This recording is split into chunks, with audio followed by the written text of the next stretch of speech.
Bonsoir à tous, c'est Rav les Koulam. Avant de commencer le cours, j'aimerais les dédicacer pour la réussite dans tous les domaines de Vanessa, Anaïs, Zari, Rivka, Bat, Nathalie, Messaouda. Bezat Hashem, Kakash Baruch Hu, il envoie la bracha, la tzlacha, Parnassa, Beshefa et surtout un Zivug Bekarov. Juste pour vous faire un petit retour, le Tikkun Niftarim, la réparation des défunts, ceux qui ont eu la chance de participer avec nous, de donner leur nom des défunts. J'ai l'habitude tout le temps, hein, quand je finis le Tikkun Niftarim, d'ouvrir le Sefer Torah avec lequel on fait des akafot pour la réparation. Et je suis tombé, je demande à Hachem, montre-nous un petit signe comme ça, un petit clin d'œil. Et j'ouvre le Sefer Torah et je tombe sur le mot kaper. Kaper, ça veut dire expiation. Ce qui est un signe que, Baruch Hashem, un signe positif par rapport à cette action. Et on espère que les défunts, ils pourront prier pour nous de là où on est. On en a besoin. Et vous allez voir le cours de ce soir, un peu d'actualité de ce qui se passe par rapport juste avant Rosh Hashanah. Vous avez sûrement dû entendre que hier donc dimanche, le 7 septembre, donc vers, je crois que c'était aux alentours de 7h30, il y a eu ce qu'on appelle une éclipse lunaire, une lune de sang. C'est-à-dire que la lune, elle s'est retrouvée orange-rouge, ok, ce qu'on appelle en hébreu likouï alevana, c'est une éclipse lunaire. Et malheureusement, on sait que c'est un siman, un mauvais signe pour le Ham Israël.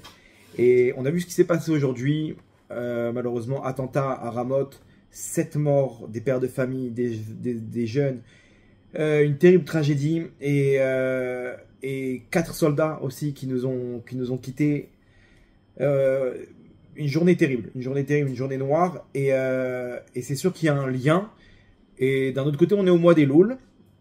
Et c'est le moment de la tchouva, d'un renouveau possible, ok, qu'Akadosh Baruch Hu, il attend de nous. Et tout ça dans la parasha de Kitavo. La parasha de Kitavo, c'est la parasha où on parle de toutes les malédictions qui peuvent tomber sur l'Am Israël s'il ne fait pas la volonté d'Hachem. Et donc, Akadosh Baruch Hu, il attend de nous quelque chose. Apparemment, il faudrait peut-être accélérer la tchouva, ok, accélérer la tchouva, parce qu'on arrive face à des jours de Géoula, comme vous allez le voir, ok. On est face à des jours de Géoula, c'est un signe apparemment mauvais, mais vous allez voir que c'est juste avant la délivrance finale. Et d'un autre côté, on est face à un craquage mondial, ok, dans tous les pays du monde, que ce soit sur le plan économique, sur le plan géopolitique, politique, à l'intérieur, la France, elle s'écroule. Les gens, aujourd'hui, sont au bord du craquage. Ils veulent un renouveau. Les gens, ils veulent quelque chose de nouveau. Quelque chose de nouveau. On en a marre de notre train-train quotidien. On en a marre de souffrir. Et les gens, ils sont en ce qu'on appelle burn-out. Ils en peuvent plus. C'est stop, on craque, on n'en peut plus. Et généralement, c'est quand, juste avant que tout le monde craque, c'est là qu'il n'y a plus rien à perdre. Et c'est là que les menaces deviennent des guerres. Et que des guerres deviennent des guerres mondiales. Une guerre mondiale. Et malheureusement, on sait très bien, on connaît très bien la situation actuelle. Ok, des alliances de tous les côtés. Et à n'importe quel moment, ça peut repartir. Surtout au Moyen-Orient. Et on est, comme je vous l'ai expliqué dans des précédents cours, avant une seconde bataille entre Israël et l'Iran. C'est une histoire de quelques jours. C'est une histoire de quelques jours, vous allez voir. Et Hachem, il attend de nous quelque chose, qu'on accélère la tchouva, ok, malgré ce craquage imminent dans le monde. Akadosh Baruch Hu, il attend quelque chose. Et vous allez voir, on va essayer d'expliquer qu'est-ce qu'Hachem, il attend de nous. La Gemara dans Souka, Kaftet Amoud Aleph, donc 29a, elle dit comme ça. Tanou Rabbanan, ils nous ont enseigné nos sages. Levana Loka, quand il y a une éclipse lunaire, Siman Ra les Sonéem chez l'Israël. C'est un mauvais signe pour les ennemis d'Israël, c'est pour pas dire Israël, ok. Pourquoi? Mipene chez Israël, Monim la Levana. Parce que Israël, le calendrier, c'est un calendrier lunaire, ok. Ils font référence, donc ils sont associés à la lune, ok. Même la Malchut, la royauté divine, elle est à l'image de la lune. Et la lune aussi, elle représente, vous savez que tous les mois, elle se renouvelle jusqu'à la pleine lune, le 15 du mois. Et donc, c'est à l'image du Ham Israël qui peut à n'importe quel moment faire teshuva et se renouveler. Ok, donc on est à l'image de la lune, bien qu'aussi on compte sur le calendrier solaire, ok, mais essentiellement sur la lune. Et eux, par contre, les peuples du monde, Ovnei Kochavim, la Chama, eux, ils ont calendrier que solaire. Ou Bizman chez Israël osim retzono shel makom. Au moment où les Bnei Israël, ils font la volonté d'Hachem, en mitiari mikol elu. Ils n'ont pas besoin d'avoir peur de tous ces signes. Même s'il y a une éclipse lunaire et qu'elle est rouge, en plus le rouge ça représente le sang, ça représente la rigueur, le din. Malgré tout, il n'y a pas besoin d'avoir peur, il faut juste faire la volonté d'Hachem. C'est quoi la volonté d'Hachem? Alors, tout ce qui est écrit dans la Torah, mais attends, on est mal barré, on a encore du chemin. Entre-temps, on va se faire éclater. Qu'est-ce qu'on doit faire? Vous allez voir, non. La volonté d'Hachem, c'est juste d'être sur la même ligne de conduite que sa volonté. Ok? C'est ce qu'on va expliquer dans le cours. Pas de faire, comment dire, de faire des V dans la liste des mitzvot. D'être sur la même ligne de conduite. Je fais sa volonté. Ok? Je n'ai pas complété sa volonté. Mais je suis déjà sur le chemin. Je fais sa volonté. Ok? Et c'est c'est-à-dire c'est une action qui est continue pour arriver à monter de niveau en niveau. C'est ça ce qu'Hachem il attend de nous. Ok?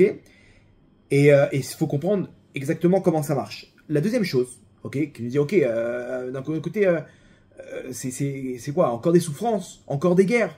Non. C'est juste avant la délivrance finale, Rabotai. Là, on m'a envoyé comment dire, dans le Navi Yoel, c'est un verset explicite, Rabotai. Un verset explicite. Donc on est dans Yoel, ok, le prophète Yoel, qui nous dit, dans le 3e chapitre, ok, le 3e chapitre Perek Gimel, là-bas on nous parle de l'abondance prophétique qui va descendre au moment de la Géoula. Au moment de la Géoula, d'un coup, on va avoir une capacité de comprendre les choses, ok, on va toucher un peu à la prophétie, et on va arriver à comprendre des choses, à voir des choses, à entendre des choses, parce que la lumière, elle va descendre, la lumière de la délivrance finale, et on va commencer à capter, nos Shabbat vont commencer à capter cette lumière. Donc, on nous parle juste avant ça de la guerre de Gog ou Magog, la guerre finale. Et là-bas, on nous dit, au 4e, donc on nous dit, alors, le 3e verset nous dit comme ça, Venatati moftim bashamaim, je donnerai des miracles dans le ciel, ou ba'aretz, donc dans le ciel, il y aura des lumières qui vont descendre au moment de la Géoula, mais sur terre, ou ba'aretz, dam va'esh vetimarot ashan, il y aura du sang, du feu et des colonnes de fumée. Ok? Et ça nous disent les commentateurs, on parle de la guerre de Gog ou Magog. Guerre de Gog ou Magog, c'est des champignons nucléaires, c'est des bombes, c'est du sang, lo alenu. Ok? Et ça c'est dans le monde, et surtout les peuples qui vont se réunir contre Israël. Et là on nous donne le verset qui suit. Hashemesh yafer les rocher. Le soleil va se transformer en obscurité. Il va de la lumière, on va passer à l'obscurité. Nous dit le Malbim là-bas. Tellement qu'il y aura du feu et de la fumée, ok, on va plus voir la lumière du soleil. C'est-à-dire qu'on continue maintenant dans la lancée, que tout ça c'est à la Géoula, au moment du craquage mondial que sera la guerre de Gog ou Magog. Entre parenthèses, je ne sais pas si vous avez vu, les bâtiments ils tombent là-bas dans la ville de Gaza, et il y a des colonnes de fumée, vraiment comme dans la prophétie. Hein. Peut-être qu'on parle de ça. Là-bas c'est sombre, ok. Bref. Et là, regardez comme c'est intéressant. Va yareach les dames. Et la lune, elle va se transformer en sang. Tout ça, donc c'est un des signes qui va se produire au moment de cette guerre mondiale. Tout ça, regardez la suite. Lifne boyom Hashem agadol ve'anora. Au moment de ce jour redoutable et grand de le jour d'Hachem. Quand on dit Yom Hashem agadol ve'anora, on parle de la Géoula finale. Au moment du dévoilement d'Hachem, on va se retrouver normalement une guerre de Gog ou Magog, et surtout avec un signe. Un signe, regardez, c'est écrit noir sur blanc. Ve'ayareach les dames. La lune, elle va se transformer en sang. C'est-à-dire qu'on va avoir une lune de sang. Ok? Une éclipse lunaire qui se produit tous les quelques mois. Hein, mais là, elle va avoir une apparence de sang. Ok? Et il faut comprendre. Ok? C'est juste avant la Géoula. Ça va se passer. Alors, qui me dit que c'est cette éclipse lunaire là dont tu me parles, cette lune de sang, c'est celle qui a juste avant la Géoula. Il y en a eu dans l'histoire, j'imagine. Ok? Pourquoi hein, à ce moment-là il n'y a pas eu la Géoula? Qui nous dit que c'est pas encore un épisode parmi tant d'autres? Ok? Vous allez voir, c'est l'objet du cours de ce soir. Je vous demanderai juste, mesdames et messieurs, d'accrocher vos ceintures. Il y a du Hidushim et j'espère qu'on va emporter avec nous ce petit message, qu'on va réussir à le descendre avec nous ce message, et je vous ramènerai chez vous bien entendu en toute sécurité. On est parti? C'est parti. Très bien. Alors regardez comme c'est fort. La lune, on a dit qu'elle est comparée à la Malchut d'Hachem, la royauté divine. Et il faut savoir une chose, que la lune, elle a 15 étapes dans son évolution pour arriver à une pleine lune. Et après, elle se vide. La Malchut d'Hachem, elle a aussi 15 étapes avant d'arriver à sa perfection, où elle va arriver à sa shlemut, sa perfection, à son tikkun, à sa réparation, et donc à la venue, à la Géoula finale. Ou à la Géoula, une Géoula comme dans l'histoire il y a eu. Alors remarquez bien, depuis le moment où Hachem s'est dévoilé à Avraham Avinu, du moment où Hachem s'est dévoilé à Avraham Avinu pour construire cette Malchut, et que Avraham Avinu c'est le premier qui a reçu les instructions, comptez bien jusqu'à la construction du Beth Amikdash, qui est l'élément matériel de la shlemut, du tikkun de la Malchut, de la Shrina, de la présence divine. Il y a eu 15 générations. Ok, on va les compter ensemble. Avraham, Yitzhak, Yaakov. Yaakov, il a eu Yehuda, Peretz, Hetzron, Ram, Aminadav, Narshon, Salma, Boaz avec Ruth. Ils ont eu Oved, Ishaï, David, Shlomo. 15 générations jusqu'à la construction du Beth Amikdash. Donc David Amelech, il a fait toutes les fondations. Il a conquis tout ce qu'il fallait conquérir. Et Shlomo Amelech, son fils, c'est lui qui a fini le tikkun final. Il a failli faire descendre la Géoula. Et il a voulu récupérer toutes les étincelles qu'il y avait parmi les peuples. Il s'est marié avec les femmes là-bas, les princesses, il les a converties, etc. Il a fait tout plein de tikkunim dans les mondes spirituels et sur la terre. Il a réussi à conquérir le monde. Sur le plan matériel et spirituel. Et à la fin, avec la fille de Paro, c'est une histoire. Là-bas, l'ange des démons, le roi des démons, il est venu, etc. Il lui a mis des bâtons dans les roues. Et Shlomo, il n'a pas réussi. Et là, il y a eu une décadence. Et on compte 15 générations de rois qui ont fait que détruire la Malchut d'Hachem en faisant entrer des idoles dans le Beth Amikdash et jusqu'à la destruction du Beth Amikdash. Il y a aussi 15 générations. Donc, la lune elle-même, la Malchut d'Hachem, elle a 15 niveaux. 15 niveaux. C'est marrant parce que dans les Teidim, on a 15 Shir Lamalot, les chants de niveau, de degrés. Pourquoi 15? Parce qu'il y a 15 degrés. Et chaque fois qu'on fait un Shir Lamalot, on monte de degrés pour arriver au sommet dans l'échelle de la Malchut de la royauté divine. Dans le Beth Amikdash, quand on est pour monter dans la Hazara, là où se trouve le Kodesh et le Kodesh HaKodashim, il y a là-bas 15 marches. Alors, chaque pierre, elle a sa place. Pourquoi pas 14, pourquoi pas 17, pourquoi pas 2 marches? Non, 15, parce qu'il faut monter 15 degrés pour arriver à ce niveau de Gdusha extrême, qui est le Kodesh HaKodashim, le Beth Amikdash, là-bas, avec le Kodesh HaKodashim. Il y avait 15 marches là-bas. Et c'est là-bas que se trouvaient les... bon, bref, je ne vais pas rentrer dans tous les détails, mais en tout cas, il y a 15 degrés. La lune elle-même, elle a 15 degrés pour arriver à sa plénitude, à la pleine lune. D'accord? Maintenant, quand est-ce que s'est produit cette éclipse lunaire? Hier soir, on était c'est à 19h, à peu près 19h30. Le dimanche, jusqu'à 19h15, on est le 14 du mois de Elul.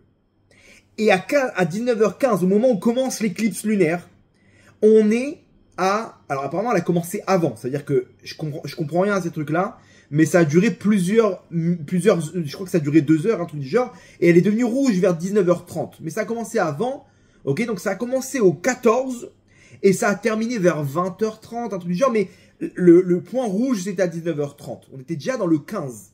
C'est-à-dire que chez nous, vous savez qu'à partir de la tombée de la nuit, on passe de journée. Donc, on est le 14. Le 14, c'est Yud Dalet, c'est 14, c'est aussi la valeur numérique de David Ameller. Du 14, on passe au 15 du mois de Elul. C'est exactement à ce moment-là, c'est-à-dire dans les 24 heures.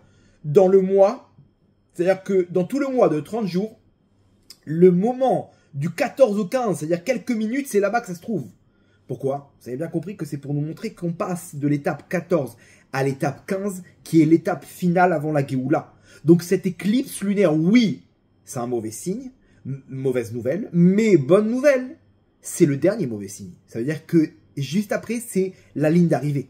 Encore un dernier effort, ça va craquer, mais tenez bon, parce que c'est le dernier niveau avant la Malchut. Là, on est rentré dans le 15e niveau, dans le 15e degré. Le final, c'est là que ça va se trouver la Géoula. Et Hachem, il attend de nous avant la Géoula, mes enfants, je vous en supplie. Là, on va serrer les ceintures, mais c'est pas pour rien. Parce que on a besoin de chacun d'entre nous, chacun des efforts qu'on va faire dans la Torah, les mitzvot, dans la tchouva qu'on va faire avant Rosh Hashanah, pour que cette année, Akash Baruch Hu, il décrète la Géoula finale, Berachamim, qu'on attend avec impatience. Ok? Donc, le message, il est clair. Ok? Le message, il est clair. Hachem, il attend de nous comment dire, un effort. Un effort avant ce craquage mondial. Mais d'un autre côté, c'est la dernière ligne droite. Ok? Donc qu'est-ce qu'Hachem il attend de nous? Hachem, qu'est-ce qu'il attend de nous dans tout ça? Qu'est-ce qu'on doit faire? On a compris quand Bisman chez Israël aussi Bretsuno Shel Makom, au moment où Israël ils font la volonté d'Hachem, En Mitiari Mikol Elou. Ils n'ont pas besoin d'avoir peur de tous ces siman. C'est-à-dire qu'on peut faire en sorte qu'on se retrouve dans la dernière ligne droite sans passer par du sang, Shalom. Sans passer par des journées comme on a vécu aujourd'hui. Et ça, c'est important vraiment de prendre ce message à cœur ce soir parce que ça peut vraiment changer beaucoup de choses dans notre vie. Alors, ce qu'on veut pas, nous, c'est cette lune. Donc, ok, on a l'image de la lune, mais il y a un mauvais côté dans la lune. Ok? La lune de sang, on n'en veut pas, nous. Cette lune de sang, c'est ça que ce signe qu'on veut pas pour l'âme d'Israël, c'est cette mauvaise lune. Il y a dans chaque chose, il y a le bon côté et le mauvais côté. La lune, ok, elle représente le renouveau. Ok? Que d'un petit point, tu peux te remplir et que même s'il y a des hauts et des bas, à n'importe quel moment, un juif, il peut repartir. Et c'est pas pour rien que ça tombe au mois des Louls. Parce que le mois des Louls, c'est le mois où on peut se renouveler grâce à la tchouva, au repentir, où on peut revenir à Hachem. Donc, ça nous montre que à n'importe quel moment, on peut devenir dans cette case où on fait la volonté d'Hachem. Si on arrive à faire ce switch dans notre tête. À quel niveau? Vous allez voir, on va essayer d'expliquer. Alors nous, ce qu'on veut pas, c'est cette lune rouge. C'est-à-dire qu'il y a un point rouge dans la lune qu'on ne veut pas. Un mauvais côté de la lune. La lune, il faut savoir une chose. Le mauvais côté de la lune, c'est qu'elle reçoit du soleil. La lune n'a pas de lumière d'elle-même. Vous êtes d'accord? La lune, elle n'éclaire pas d'elle-même. Elle n'est pas comme le soleil. Le soleil, il a une lumière qui est une source naturelle. La lune, elle reflète la lumière du soleil. C'est-à-dire que la lune, en fait, elle reçoit. Et ça, c'est le problème. Le problème de la lune, c'est qu'elle reçoit, comparé au soleil. Ok? Donc le soleil, il fait que donner. Alors maintenant, il donne dans tout. Il brûle, il coup de soleil et compagnie. Mais il donne. La lune, elle reçoit. Ok? Elle reçoit. Donc c'est bien. Elle reçoit, elle se renouvelle. Mais le mauvais côté, c'est que quand on reçoit trop, c'est là qu'on craque, à Botaï. D'ailleurs que sur le plan personnel, quand on arrive nous-mêmes à des craquages, à des burn-out, c'est parce qu'on a trop reçu. Et que on veut se remplir, on veut se rassasier, et en fait, on voit qu'on n'arrive à rien. Et donc, c'est une frustration terrible. Et le corps, il craque. Le corps, il craque parce qu'il souffre. Il a besoin de se renouveler. J'ai besoin de me renouveler. Pourquoi j'arrive pas à utiliser ce bon côté de la lune? Parce que peut-être qu'on est dans le mauvais côté de la lune. Ok? Alors, comment ça marche? Regardez. On a le corps et la neshama. Tout le monde connaît le principe. Il y a un équilibre entre le corps et la neshama. Le corps, c'est un animal. C'est un cheval qui veut brouter, qui veut courir et qui veut se reposer. C'est tout. Il veut pas faire d'efforts. C'est un animal. Un animal, il veut que prendre. Vous avez déjà vu un animal qui laisse passer son prochain, maintenant il lui fait un petit peu de respect, il n'y a pas, un animal, il voit le foin devant lui, il avance. Mais ils sont deux. Alors c'est la loi du plus fort, c'est tout, c'est le premier qui arrive. Ok? Donc c'est comme ça que ça marche dans la nature. C'est la loi de la jungle, d'accord? Ça c'est le corps. Et on a ce corps qui est le même, sauf qu'il a une capacité intellectuelle un peu plus élevée. Et on comprend un peu plus de choses, etc. On comprend que c'est pas rentable des fois de mettre un coup de coude à un autre parce qu'on va se battre et on va perdre du temps et d'énergie. Donc bon, alors laisse-le passer. Ok, mais par raison. C'est pas parce qu'on n'a pas envie c'est par raison. Mais pareil, on veut manger, dormir, on veut faire que prendre. Un homme, il vient dans ce monde-là avec les mains fermées parce qu'il vient pour prendre le maximum possible. D'un autre côté, on a la neshama. La neshama, il faut comprendre une chose, elle a été insufflée par Hachem. Cette neshama, c'est une partie elle-même d'Hachem. Quand j'insuffle quelque chose, c'est une partie de moi qui rentre là-dedans. D'accord? C'est une partie de moi-même. Je ne peux pas insuffler quelque chose qui est extérieur à moi. Donc Hachem, quand il a insufflé cette neshama dans ce corps, ok, eh ben, on a une partie de lui.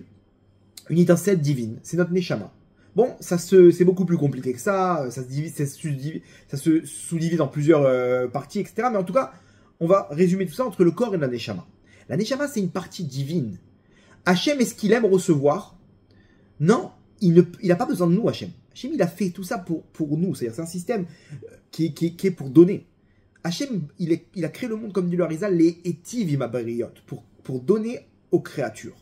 Donc, la Ce qui est divin, c'est ce qui a une capacité de donner. Ce qu'on appelle ce koach anetina. Comme ça, le Rav Dessler, il explique en long, en large, il y a l'animal, il a koach anetila, il veut prendre, et le divin, il veut koach anetina, il veut donner. Alors, tout le temps, on est relié entre le fait de prendre et le fait de donner. Des fois, on va donner, mais en fait, c'est pour prendre. Je lui ai donné, je lui ai prêté cet objet-là parce que j'attends au tournant le moment venu. J'aurai besoin de ça chez lui. Donc, en fait, t'as pas donné, t'as pris. Quand je fais quelque chose, et même pour Hachem, même dans les mitzvot, j'attends ma parnassa à Rosh Hashanah. Attention, j'ai pas fait ça gratuitement. Hein. Quand est-ce qu'on va faire les choses gratuitement? Pourquoi? Parce que j'aime donner. Et on voit ça des fois, on donne à quelqu'un qui a besoin, on l'aide comment dire, pardon soi, gratuitement, et on voit sa joie sur son visage, on voit son bonheur, et ça nous remplit. Là, c'est du divin. C'est quelque chose, attends, t'as gagné quoi maintenant? Rien. T'as mangé un bon repas? Non, mais pourquoi t'es bien? Je me sens bien. J'ai fait des cours, je leur ai déposé, j'ai vu un grand sourire comme ça, j'ai vu cette veuve avec ses enfants, ça m'a fait un plaisir pendant 2 jours. Ok? Comment, il y a ça chez nous à Botaï, c'est du divin, du divin. Vendredi, j'ai vu une voiture, elle est rentrée dans je suis arrivé après l'accident. Ok, la voiture, elle est rentrée dans un poteau. Et je passe et je regarde, tu vois la scène, je vois comment dire, la voiture vraiment dans le poteau. Et je ralentis comme ça. Et qu'est-ce qui se passe? Que tout va bien, etc. Je vois le chauffeur, il est sorti. Il y avait les airbags et tout. Il est sorti. Il était avec son téléphone. Il était sûrement en train C'était apparemment, je suis arrivé genre 1 minute après, quoi. Et j'y vois, mais c'est incroyable. C'est-à-dire tout de suite, je vois peut-être 5-6 voitures en train de se garer comme ça, en plein milieu. La route, c'est un carrefour. Et tu vois les mecs sortir dans tous les sens en courant. Tout de suite, il n'y a plus de je vais accompagner mes gosses à l'école. Attends, je suis en retard. J'ai mon travail. Le pauvre. Il y a quelqu'un qui a besoin d'aide, tout le monde sort. En tout cas, c'est comme ça en Israël, et il y a cette envie d'aider, cette envie de donner. Ça, c'est la Neshama, Rabotai. La Neshama, c'est quelque chose de divin où on veut donner.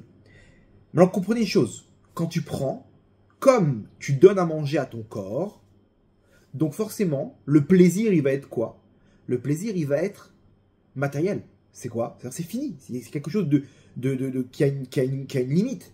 T'as mangé un bon repas, t'as kiffé, oh, t'es bien, machin, t'as pris ton, je sais pas, entrecôte, machin, foie gras, ce que tu veux. Une assiette, la guerre atomique. D'accord, t'as kiffé. On fait quoi maintenant? Bah, tu rentres chez toi, mec, il a le ventre plein, et c'est tout. Tu te réveilles le lendemain, c'est derrière toi cette histoire. Non, peut-être ce soir on se refait un barbecue, les gars. Ok, encore une bière, encore un truc, encore un mec, il a fumé, il est bien, un truc. Aujourd'hui, on n'est plus rassasié, on n'a rien du tout, il y a rien, les gens ils sont frustrés, ok. Et aux États-Unis, comment dire, les médicaments, enfin les capsules qui sont le plus consommées, c'est les antidépresseurs. Les gens, c'est un paradoxe. Les gens, ils ont tout ce qu'il faut. Qu'est-ce que t'as? Pourquoi t'es pas bien dans ta peau? T'as tout, t'as une machine à laver. Tu sais ce que c'est? Tu sais ce qu'ils vivaient avant les mamans?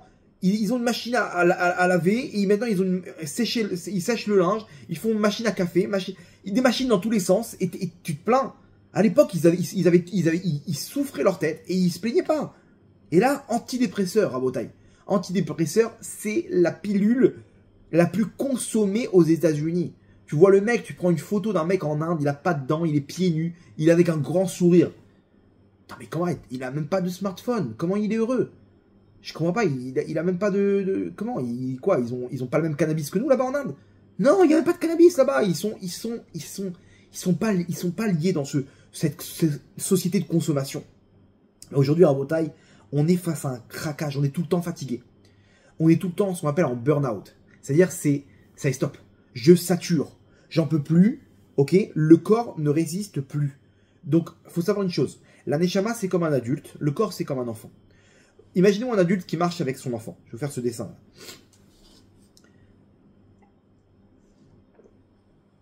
La neshama, elle avance, c'est l'adulte, elle marche avec l'enfant. Et elle a un objectif en tête. Il faut qu'on avance, il faut qu'on fasse quelque chose dans ce monde-là. On avance, et l'enfant il dit « Papa, j'ai besoin d'aller aux toilettes. Papa, j'ai besoin de manger un petit truc. Je peux avoir un bonbon ?» Et lui, non, il n'y a pas. Au bout d'un moment, le petit, il a vraiment envie d'aller aux toilettes. Ou il a vraiment soif. Il sent pas bien, il commence à pleurer, il est inarrêtable. Et là, tu es obligé de t'arrêter. Tu es obligé de t'arrêter et penser à lui, etc. Et le problème, c'est quoi? C'est qu'arrive un moment où il supporte plus cette sortie.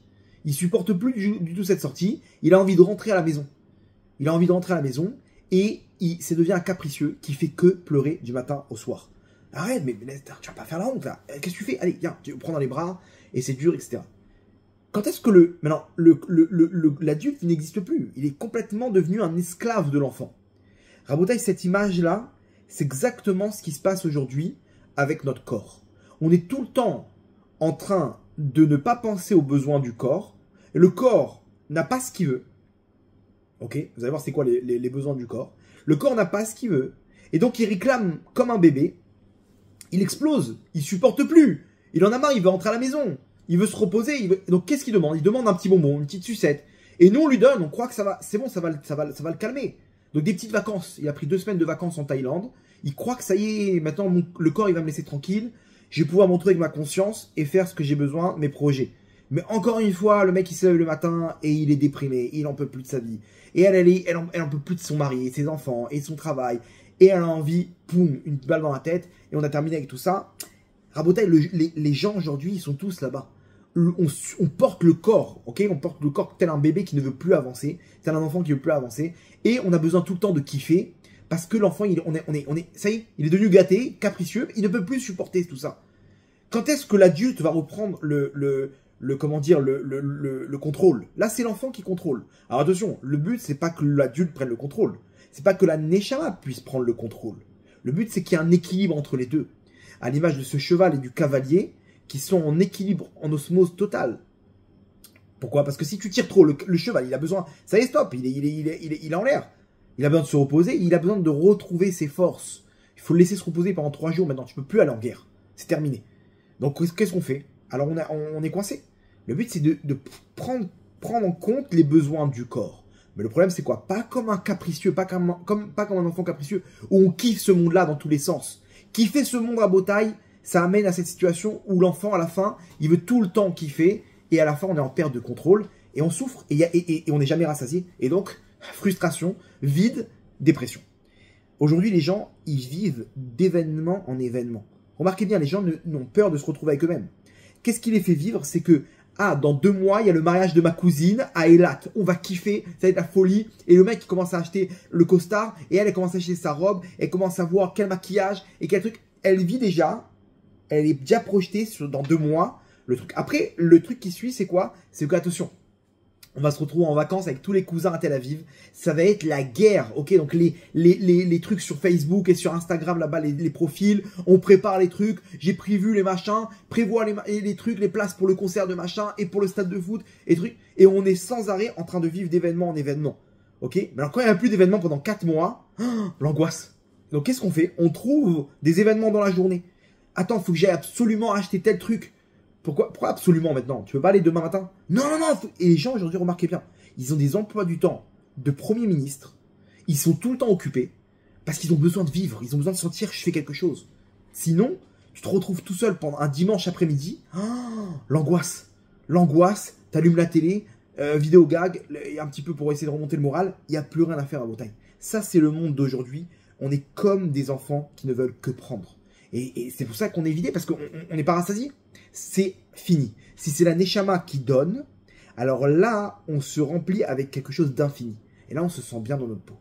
On se sent bien dans notre peau. Alors, comment faire? Comment tout inverser à Rabotaï?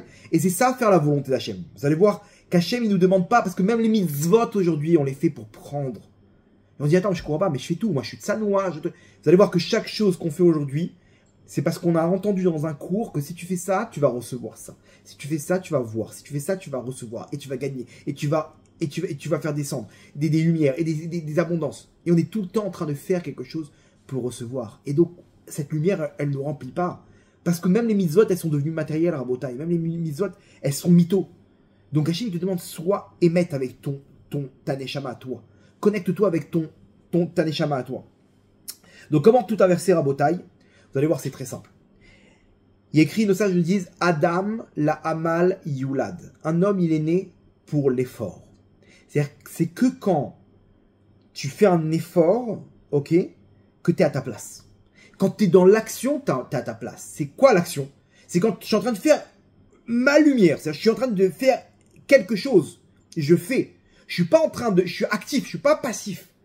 Quand l'homme, il est actif, il est vivant. Ok?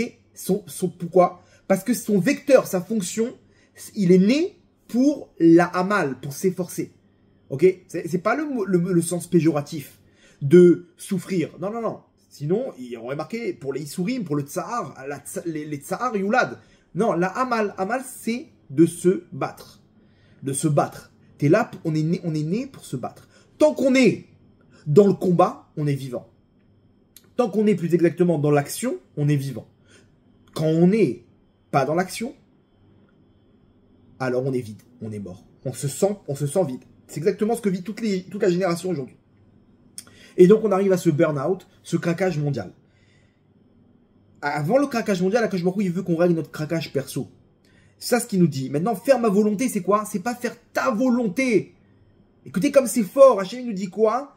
Il nous dit là-bas, ou bisman chez Israël osim retsono shel makom en mitiari mikolelu. Au moment où Israël ils font la volonté d'Hachem, alors à ce moment-là, on n'a pas besoin d'avoir peur de tous ces mauvais signes. Tout s'inverse. Regardez bien comme c'est fort. Au moment où on fait la volonté d'Hachem et pas notre volonté. C'est-à-dire qu'on n'est pas là pour prendre. On a tout inversé. On n'est pas en mode lune. Cette mauvaise lune qu'on veut pas là, ce mauvais côté de la lune. On est en mode lune qui se renouvelle. On est en mode soleil. Ce soleil qui donne de la lumière. Pas cette lune qui reçoit la lumière. Et à ce moment-là, on est en action. On n'est pas passif, on est actif. Quand tu es actif, ça veut dire que celui qui dirige ici, c'est la Neshama. C'est lui qui prend le contrôle. Maintenant, il utilise le corps. Le corps, il faut qu'il soit d'accord avec cette action. Donc, regardez comme c'est fort. Dans la paracha de cette semaine, on a vu, la paracha qu'on vient de voir, Kitetse la milchama loivecha, untano Hashem elokecha biyadecha veshavit Hashem vechule. Écoutez comme c'est fort. Nous disent nos sages, Kitetse la milchama, lorsque tu sortiras en guerre, Hashem te dit, lorsque tu sortiras en guerre, Hashem te donnera ton ennemi entre tes mains. On peut lire différemment la phrase. Kitetse, virgule, alors sache que la milchama. Le but, c'est la milchama. Kitetse, lorsque tu sortiras, entre parenthèses, la avira olam, dans ce monde-là, ou que tu sortiras du ventre de ta mère, c'est-à-dire quand tu arriveras dans ce monde, sache une chose. C'est quoi le but? La milchama. Kitetse, entre parenthèses, de la avira olam dans ce monde-là, alors c'est quoi le but? Faut que tu saches. La milchama. Le but, c'est l'action.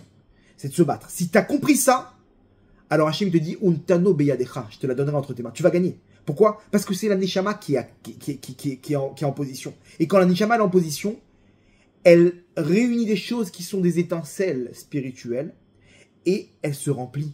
Et l'homme, il se sent bien dans sa peau. Madame Matzadika, tu te sens bien dans ta peau, dans ta life, et tu peux avancer, tu te sens plein. Cette plénitude de la lune, la malchoute qui est remplie. Regardez comme c'est fort. La paracha de Kitetse, c'est une paracha qui nous ramène une liste de mitzvot en vrac. Non, on parle de n'importe quel sujet. On te parle que quand tu auras un Torah, il faudra faire une barrière. Tu as une mitzvah de faire une barrière. Pourquoi? De peur que tu tombes. Ok, donc maintenant moi j'ai une mitzvah, la Torah elle m'impose de faire une barrière. Maintenant tu te balades dans la forêt, tu vois un nid, tu dois renvoyer la mère pour prendre les œufs. Shiloh Haken. Tu trouves une trouvaille comme ça par terre, tu dois la rendre à son propriétaire. Tu vois l'âne de ton voisin, ok, tu dois l'aider. Tu vois, lors d'un, une rencontre avec une fille, ça s'est passé comme ça, s'il y a un divorce, si le mari il est mort, et comme ça.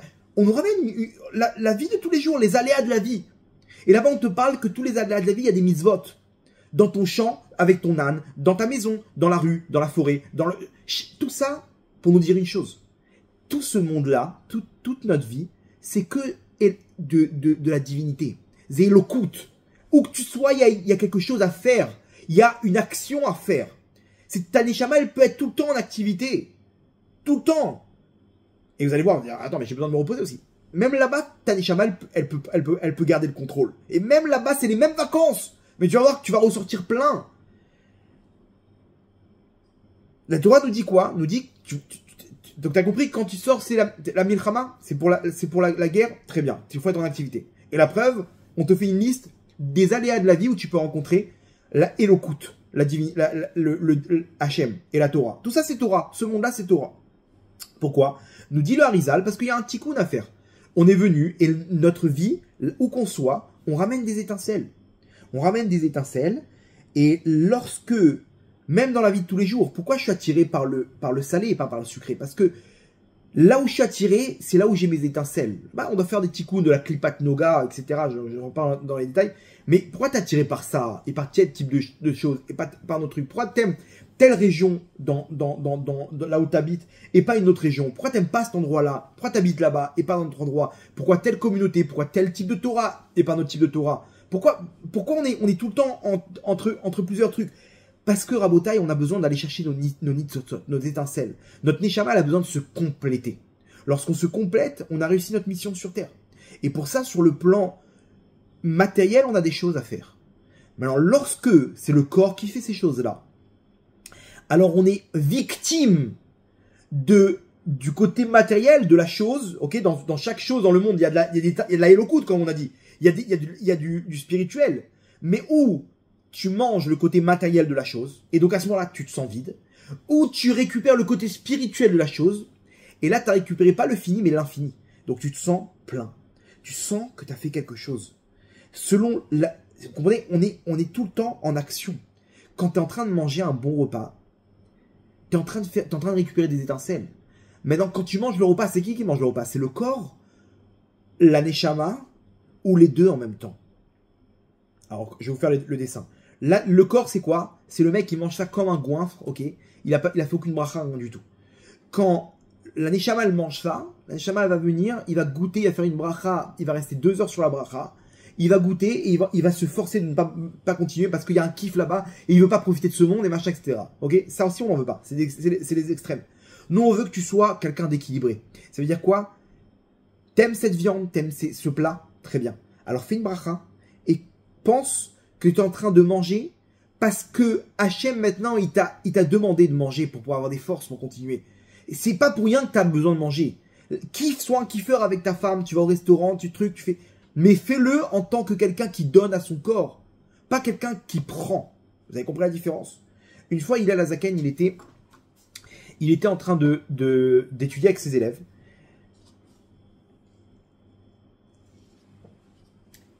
Et en plein, il finit le cours. Il leur dit, cet après-midi, on ne pourra pas étudier. J'ai un chesed à faire. Je dis, j'ai quelque chose à faire. Un chesed, c'est un don. Je dois faire quelque chose, je dois aider quelqu'un. Bon, ces élèves, ils attendent l'après-midi. Et ils disent, c'est bizarre, notre Rav, il est tout le temps là. Pourquoi il va annuler son étude de Torah? C'est sûrement quelque chose de très grand. Donc, ils se sont mis à le suivre pour voir où est-ce qu'il allait. Ils l'ont vu sortir de chez lui. Et ils le voient marcher.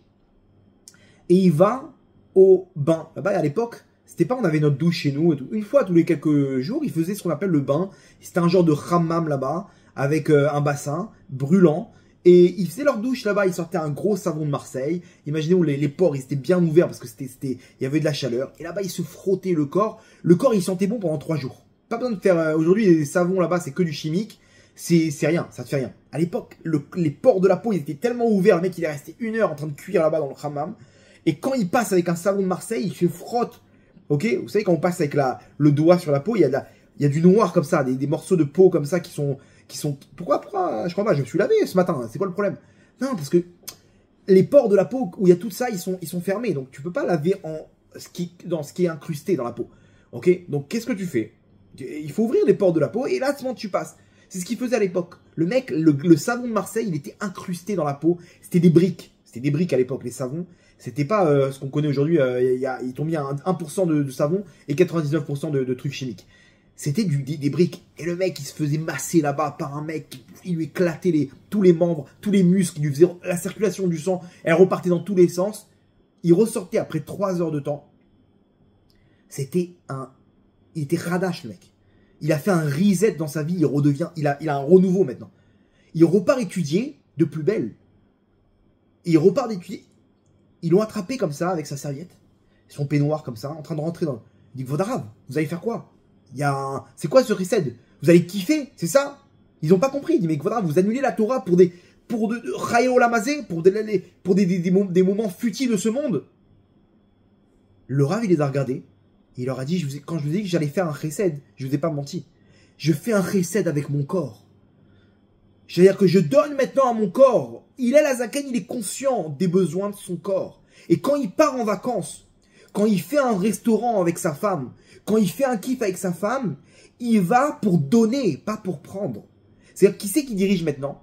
C'est la Neshama qui est main dans la main avec le corps et qui lui dit, mon petit sadique, t'as besoin d'une glace, viens, on va s'asseoir toi et moi. Et il s'assoit sur un banc avec son fils et ils mangent les deux une glace en se tapant des barres devant un coucher de soleil. Ça, c'est un vrai papa. Une Neshama, c'est pas une Neshama qui est là en train d'avancer et de tirer son fils. Et nous, on a fait tchouva à Botaï, on a tiré notre fils, alors que cet enfant-là, il est resté un enfant, notre Nefesh est resté un enfant, on a souffert à Botaï.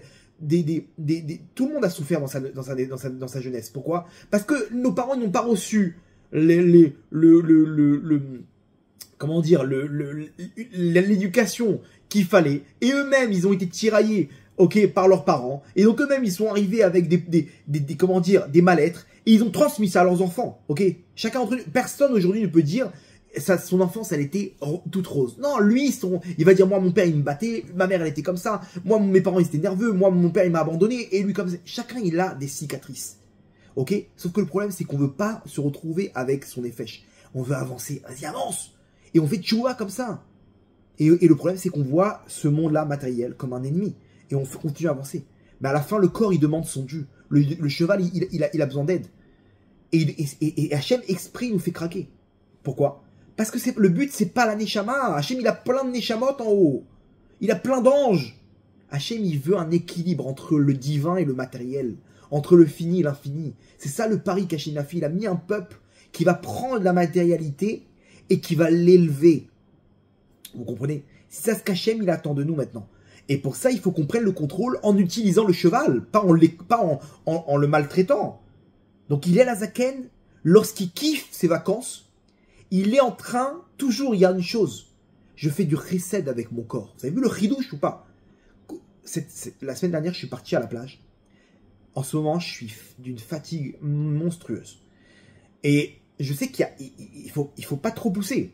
Avec des épreuves, des machins, etc. Je sais que le corps, maintenant, il a besoin. J'ai dit à ma femme, je vais prendre une journée, une matinée, je vais me faire une plage. J'ai acheté un casque, vous savez, les gros casques comme ça. Je suis parti à la plage, chaise allongée, devant la mer. Plage, c'est pareil, bien entendu. Les pieds dans le sable. Alors, petit mikvé dans l'eau. Tac, tac, tu ressors. Plein de gdoucha. Tu t'allonges, musique, le soleil, la mer, la plage, je sais pas, le vent comme ça. J'étais en mode, écoutez bien, j'étais pas en mode frustré de pas étudier maintenant, comme je le fais d'habitude le matin. J'étais en mode où je me faisais un travail de pas faire le complexé, de faire mon kiff parce que c'est une mitzvah encore plus grande que d'étudier la Torah. Parce que si je pousse trop, je vais me retrouver alité pendant 3 jours. Ça y est, le mec il arrive plus, etc. Ça c'est la vraie simcha rabotai. Maintenant Vadaï, c'est évident que là-bas il y avait des étincelles. Parce que c'est pas pour rien qu'Hachem il a fait que le corps il lâche. Parce que des fois, il faut trouver les étincelles dans la vie de tous les jours, pas que dans la Gemara. Et des fois, on voit dans la Gemara des histoires où Rabbi Akiva, il devait prendre le bateau pour aller à tel endroit, et Rabbi Yoshua, comme ça, ils étaient sur la route, et ils ont vu un renard là-bas. Pourquoi? Parce que des fois, Hachem, il te fait des éléments où ton corps ne peut plus. Il faut sortir, il faut être dans l'action. Et c'est ça qui t'est Kitetse, sache que la Amal Yulad, c'est la Milchama. Mais si tu fais, t'es en action, tu vas être bien dans ta peau, tu vas te sentir bien, parce que c'est la Neshama qui prend le dessus. Main dans la main avec le corps à Botaï. Et tu fais pas ta volonté à toi, quand c'est que le corps qui dirige. Tu fais Retsono Shel Makom. Et c'est ça le renouveau, on se sent bien. Alors, comment vous expliquer? Je suis sorti de là-bas, j'ai senti une joie énorme.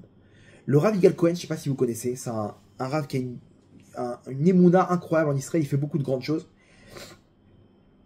Il a eu une période de raconter dans sa vie où il était complètement alité. Une période où il était complètement alité, mais c'est quelqu'un qui passait des examens pour être Dayan, okay, c'était un des meilleurs de son kollel, de sa yeshiva, et il mariait avec des enfants, vraiment un bulldozer de la Avodat Hashem. Et il s'est retrouvé à un moment une faiblesse terrible, alité. Il racontait qu'il se levait à 11h du matin de force. Son corps, il était vide. Il mettait les tefilines 5 minutes, il faisait quelques teilim, et il fermait le livre, il allait se rendormir jusqu'à Mincha. Mincha Arvit, et il parlait un peu avec sa femme. Imaginez-vous de quoi il était déprimé de sa vie. Il passe d'une vie remplie de Torah et de mitzvot à une vie vide, de lourdeur. Et il fait des examens, prise de sang. Et les médecins lui disent, tout va bien, vous n'avez pas de manque de vitamine B12, de fer ou de machin. tout va bien.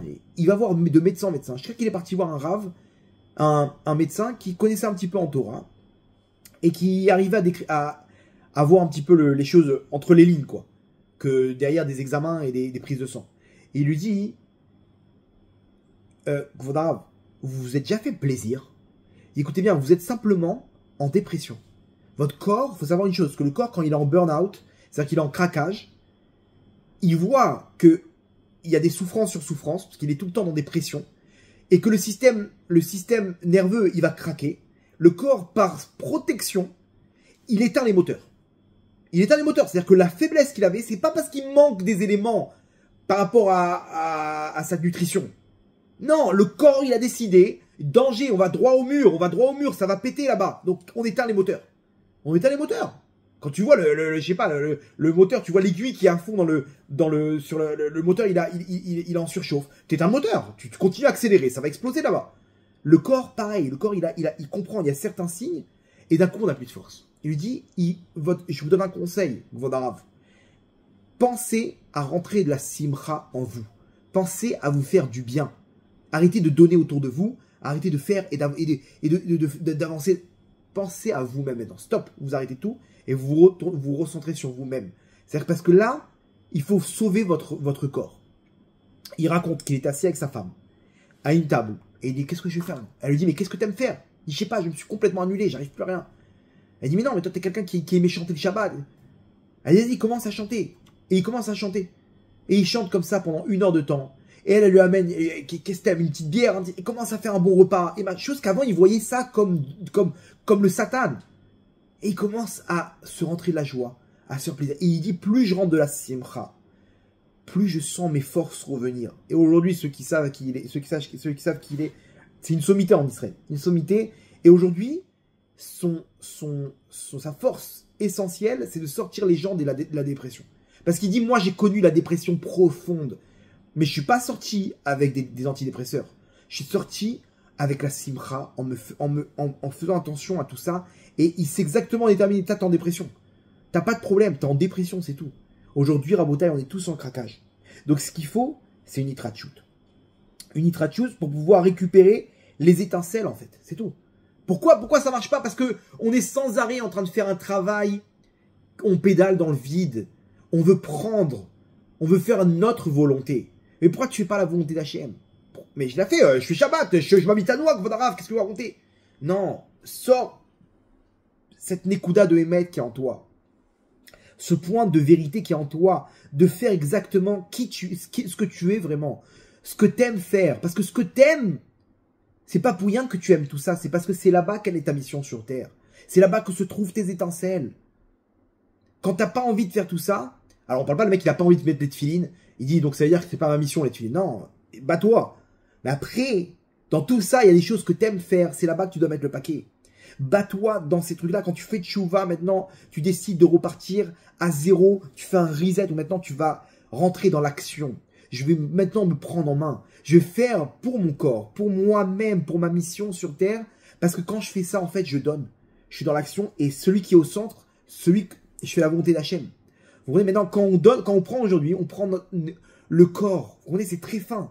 Quand tu prends le côté matériel, alors tu arrives à quelque chose de fin. Prends le côté spirituel. Comprends que tu dois donner. Ton corps, il a besoin, donne-lui ce qu'il veut. Tu dois partir en vacances parce que tu te sens pas bien. Pas parce que il y a comment dire, il y a un truc sur Groupon. Ok, donc on a sauté sur l'occasion, on a pris 3 semaines à Eilat. Non, tu vois, t'es un mec qui court derrière les plaisirs de ce monde. T'es en train de toujours prendre et prendre et prendre. Ces 3 semaines-là, ils vont t'amener à rien du tout. Rien du tout. Sois quelqu'un qui comprend qu'est-ce que sa neshama elle a besoin. C'est ça la tchouva qu'Hachem il attend de nous. Et à ce moment-là, on va ressentir le renouveau. Comprends que tu es venu sur Terre pour une mission. C'est dur, d'accord, mais c'est pas pour rien qu'on te ramène les mêmes choses. C'est là-bas que tu dois te battre. C'est là-bas que, mais attention, fais-le avec Simcha. Fais-le avec Simcha, ça veut dire quoi? Ça veut dire que pense à toi aussi. C'est dur, ça y est, stop. 3 jours de repos. Maintenant, tu vas faire un repas, un kiff. Tu vas prendre 3 jours de vacances à Eilat pour pouvoir repartir de plus belle. Ces 3 jours-là, comme il est à la Zaken, tu as continué à être dans la milchama, tu as continué dans l'action. Malgré que tu t'es reposé. Comme tu l'as fait pour repartir. Donc ces 3 jours-là, c'est 3 jours d'étincelle. Et là-bas, tu as récupéré des étincelles, tu repars avec 3 jours de week-end où tu es plein de lumière. Vous avez compris la différence? C'est comme ça qu'on doit faire, on doit se balader avec la simcha, continuer dans ce monde et changer une chose. Au lieu de faire pour nous, de prendre et de prendre et de prendre, viens, on fait pour Hachem maintenant. De faire cette Torah comme un soleil qui donne, et pas cette lune rouge qui fait que prendre et prendre et prendre. Ça, c'est le mauvais côté de la lune. Cette lune-là, on n'en veut pas. On veut faire une chouva aujourd'hui, on se renouvelle, on fait ça pour Hachem. C'est ça ce qu'Hachem il attend de nous, Rabotai, aujourd'hui. Si on arrive à faire ça, cette chouva, où on met Hachem au centre et plus nous, on met notre Neshama au centre et plus nous, pas qu'on se met de côté, Rabotai. Mais main dans la main avec le corps, on utilise le corps, mais on doit changer juste un truc. C'est qu'on a compris qu'on doit être dans l'action. Et pas que le corps il prenne le contrôle, on est tout le temps en train de prendre. Qu'est-ce qui est intéressant pour moi dans ce monde? Ah, même la Torah, ça peut m'amener de la parnassa, ça peut m'amener Alors vas-y, je vais faire des petites mitzvot. Et on choisit un cocktail de mitzvot, et on est sûr qu'on est dans le bon sens, et on est tout le temps vide. Pourquoi? Parce que tu remplis pas ton Taneshama. Et le mec il souffre, il est frustré, et il est en plein craquage. C'est ça ce cachet. Avant le craquage mondial, Rabotai, il faut que nous-mêmes, à l'intérieur de nous, on soit bien. On soit en équilibre avec notre Neshama. Et ça, Rabotai, c'est cette Nekuda de Emet qu'on doit prendre. Tu dois être un soleil qui donne. Et le bon côté de la lune, pas la lune qui prend tout le temps, mais la lune qui se renouvelle. Waouh, on se sent bien. Ça, c'est les étincelles, Rabotai. Quand tu as pris tes étincelles, tu te sens bien, tu es dans le droit chemin. Donc ça tombe bien, on est au mois des Louls, Rabotai, c'est maintenant qu'on peut faire ce switch. C'est maintenant qu'on peut faire la volonté d'Hachem. Jusqu'à maintenant, on faisait notre volonté, on faisait tchouva pour nous, pour pas se faire scalper à Rosh Hashanah. Non, je fais tchouva pour toi, Hachem. Je veux être avec toi, je veux faire ta volonté. Je veux être un kiffeur sans complexe.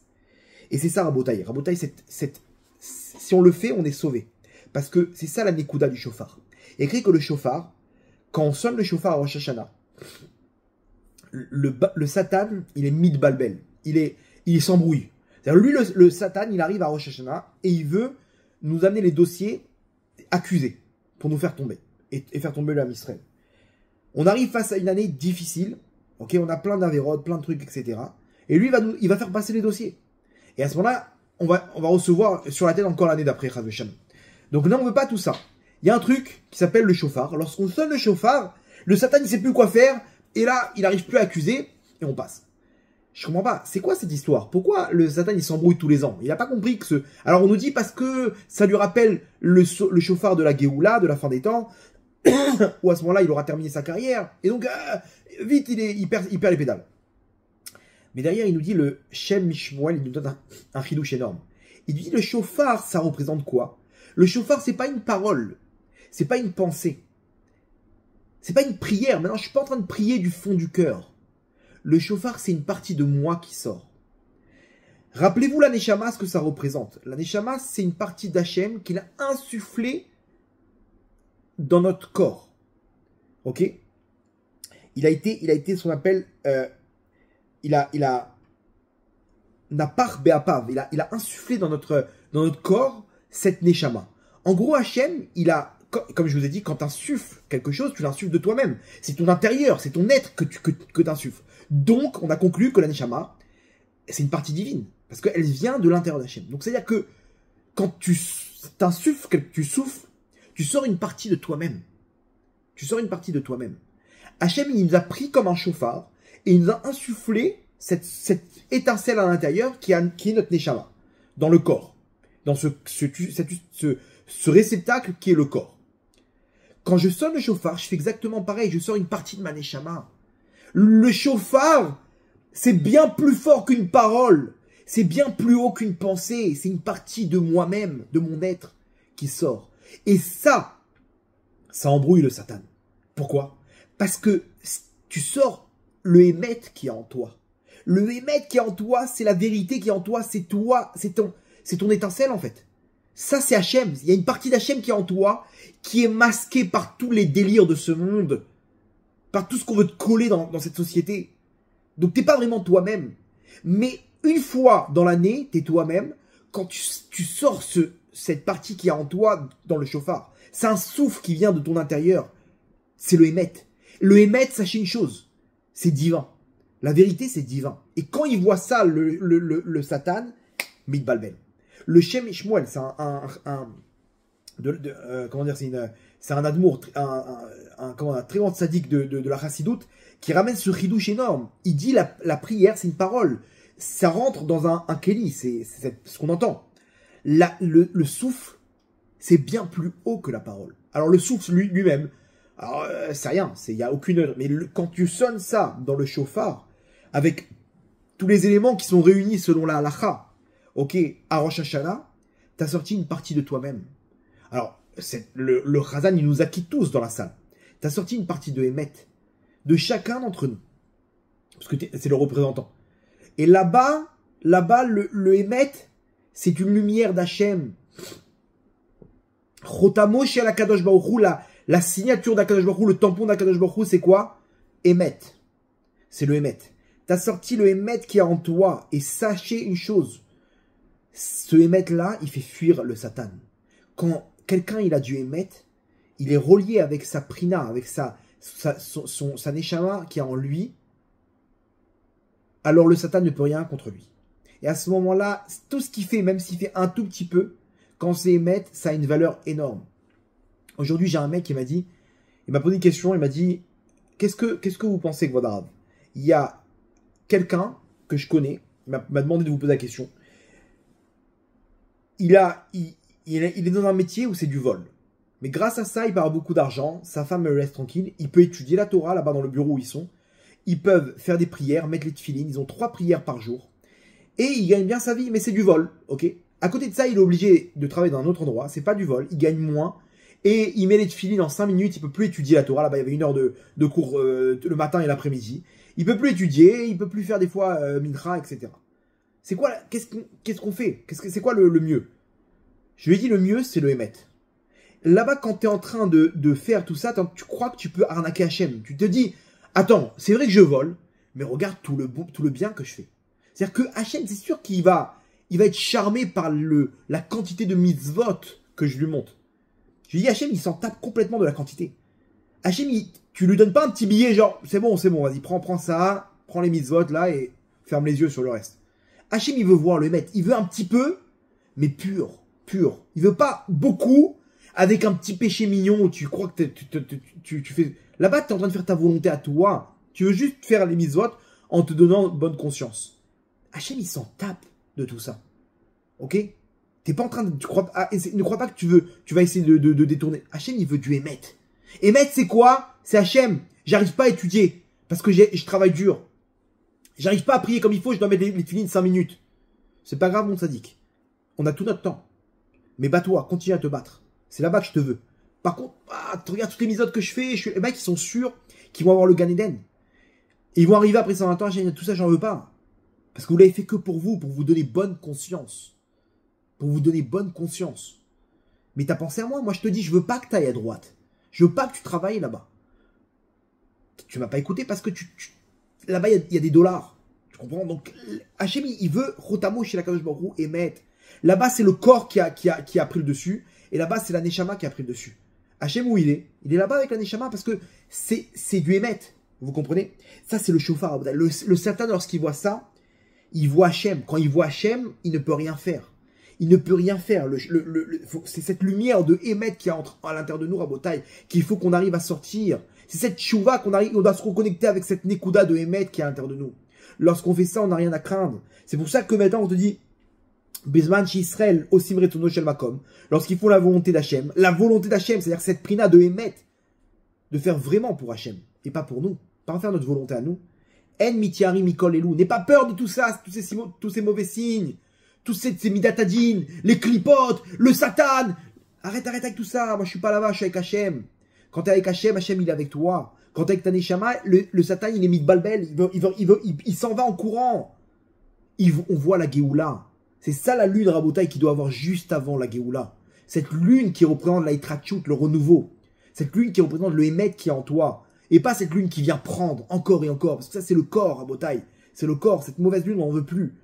C'est pour ça que juste avant la Géoula, on devrait avoir cette lune de sang. Cette lune où on prend conscience qu'on doit passer ces clipotes, ces accusations du Satan avec notre Nekuda de Emet et se connecter avec la vraie Malchut Hashem, cette lune Emet de Emet qui est la Shrina, la Malchut d'Hashem.